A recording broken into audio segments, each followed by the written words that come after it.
Hola, bienvenidos. En este video vamos a seguir viendo la vida de Salomón. Si te pregunto qué es esta imagen o qué ves en esta imagen, probablemente me digas que es un castillo. Y sí, así es. Y los castillos generalmente están en un reino o en un territorio que está bajo el mando de un solo gobernante.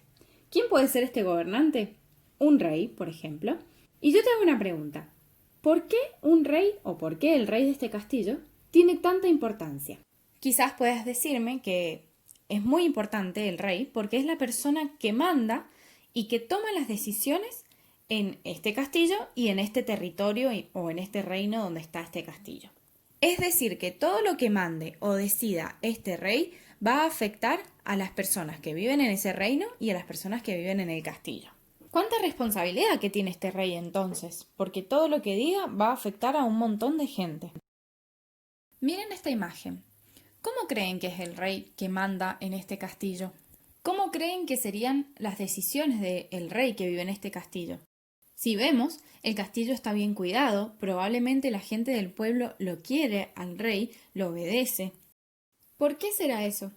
Probablemente porque el rey de este castillo tome buenas decisiones, es decir, que tome decisiones justas que no solamente lo favorezcan a él, sino que también favorezcan al pueblo y a todas las personas que viven en ese reino. Podemos concluir entonces que el rey que manda en este castillo es un buen rey. Ahora miremos esta imagen. ¿Cómo será el rey de este castillo? Que está todo roto, que tiene un montón de animales dando vueltas, que tiene calaveras, que su pueblo no lo quiere, que lo desobedece, que se quieren ir a otro territorio a vivir porque en este no les gusta y no quieren vivir ahí. Probablemente este rey sea una persona mala, que toma malas decisiones, que solamente busca favorecerse él mismo y que no es justo con lo que dice o con lo que manda. Si vos fueras rey y estuvieras sentado en un trono como en el de la imagen, ¿qué tipo de rey serías?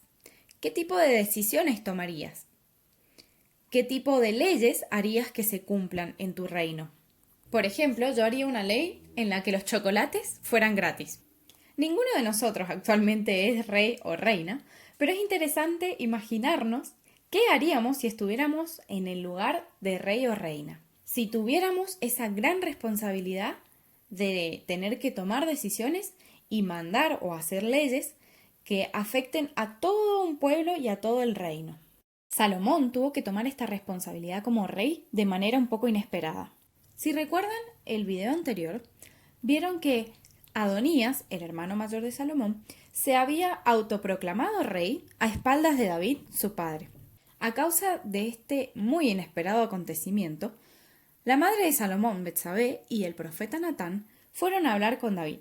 Le habían contado todo lo que había pasado con Adonías y le dijeron que sí o sí se hiciera inmediatamente la proclamación como rey de Salomón, es decir, toda la ceremonia, todo el acto oficial que daría a Salomón la corona como rey oficial de Israel. ¿Cómo habrá sido toda esta ceremonia y todo este acto oficial para Salomón? Ahora lo vamos a ver. Ese día de la ceremonia vino su madre a buscarlo, muy apurada, para que se preparase rápido para ir a ese acto oficial.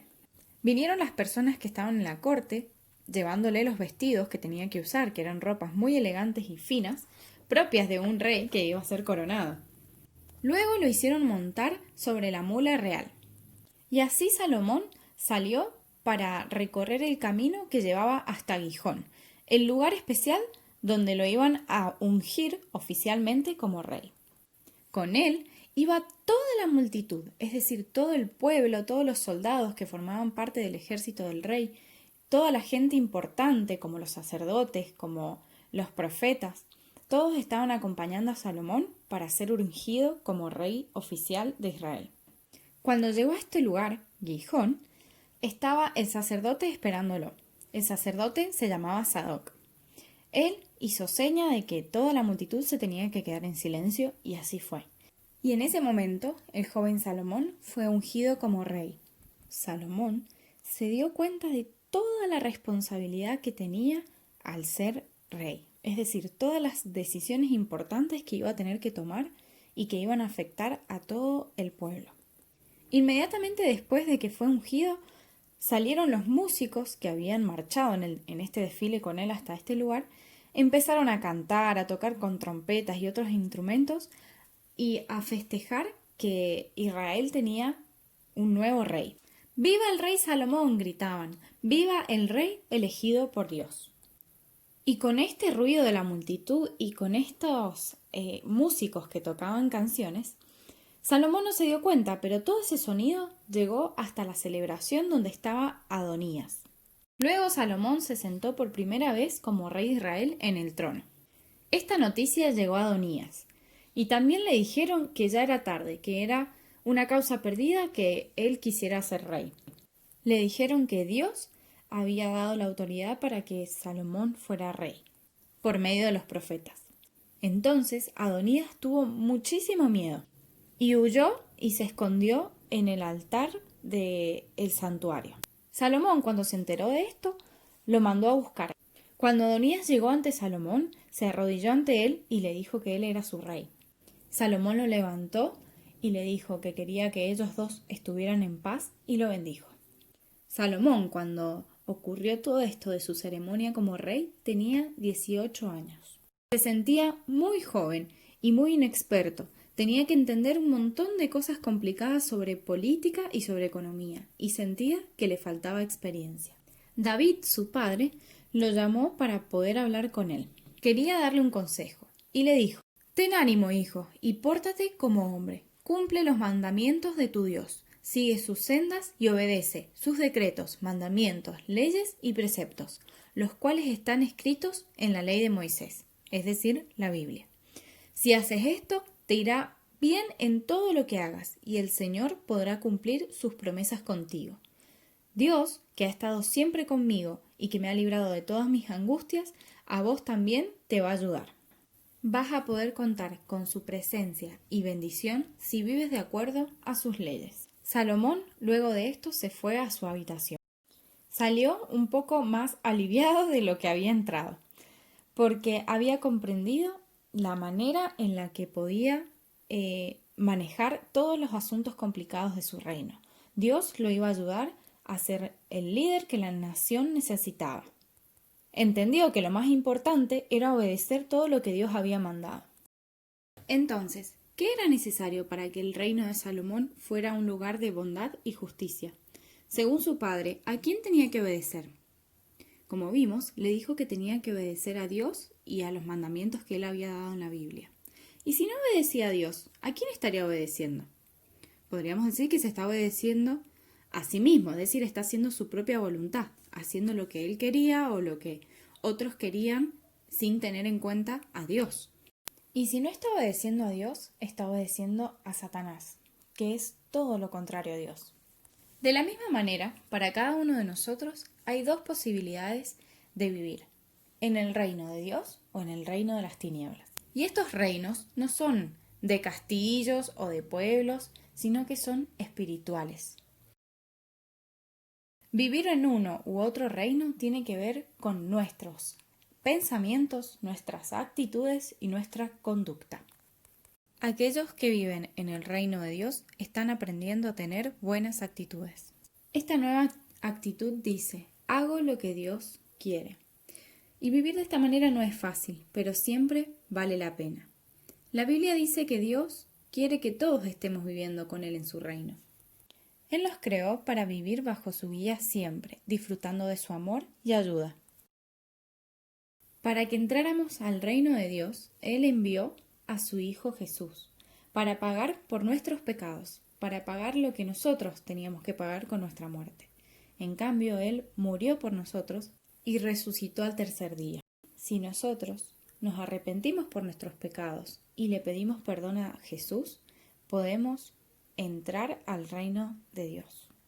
Y así, cuando una persona se arrepiente, Dios lo perdona, lo hace parte de su reino y lo ayuda a vivir de otra manera, de una manera buena, como en el reino de justicia.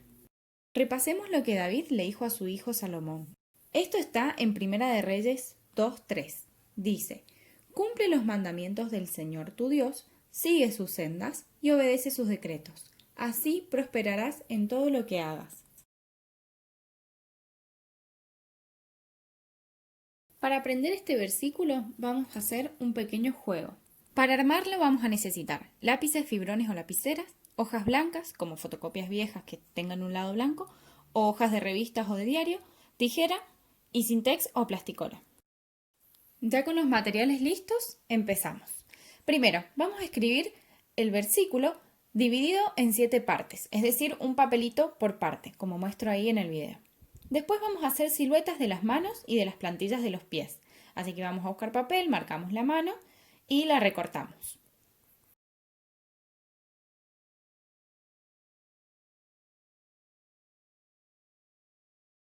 Para marcar los pies voy a usar la plantilla de una zapatilla. Una vez que lo tengo, lo recorto. Hay dos maneras de jugar este juego. La primera va a ser poniendo cada una de las partes del versículo, es decir, cada uno de los papeles que yo hice, encima de la silueta, es decir, en la parte donde yo voy a apoyar la mano y el pie, leyéndolo. Como vemos ahí, en la parte blanca yo le he puesto la parte del versículo. Así hago con todas las partes del versículo. El juego es así. Voy a tener que armar un caminito en el piso de estas siluetas y voy a ir pisando con el pie o colocando la mano y diciendo el versículo en voz alta, una vez que haya tapado esa silueta con la mano o el pie. Antes de decirlo en voz alta puedo leerlo, pero una vez que lo tapé lo tengo que decir de memoria. Para la segunda manera de jugar vamos a hacer lo mismo, pero vamos a poner el versículo abajo del papel, es decir, la parte que va a ir pegada al piso. De esta manera yo no voy a poder leerlo antes de decirlo, sino que simplemente lo voy a tener que recordar de memoria. Vamos a verlo ahora en el video. Voy a ir apoyando la mano o el pie y diciendo el versículo de memoria. Si no me lo acuerdo, puedo darlo vuelta para mirarlo. Pero voy a ganar el juego cuando diga todo el versículo sin dar vuelta a ninguna silueta. Y eso fue todo por esta clase. Muchas gracias por verlo y les mando un saludo muy grande.